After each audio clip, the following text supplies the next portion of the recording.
গাইবান্ধা জেলা জুড়ে ধীরে ধীরে নামছে শীতের আমেজ। সকালের হালকা কুয়াশা আর শিশির ভেজা প্রকৃতি জানিয়ে দিচ্ছে শীত একবারই দ্বার প্রান্তে।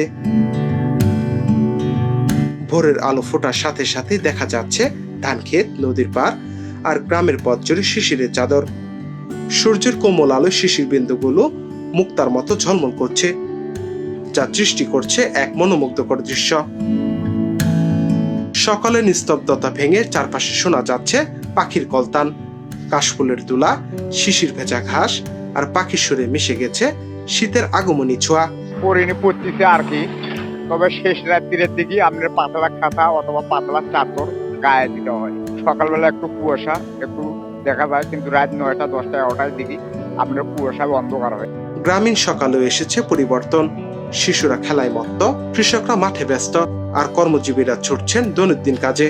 সকালে ভাল লাগে, কুয়াশা দেখতে ভাল লাগে, সকাল সকাল বন্ধুদের সাথে খেলতে ভাল লাগে, আরো বিভিন্ন সকলে খেলি, র্যাকেট খেলি।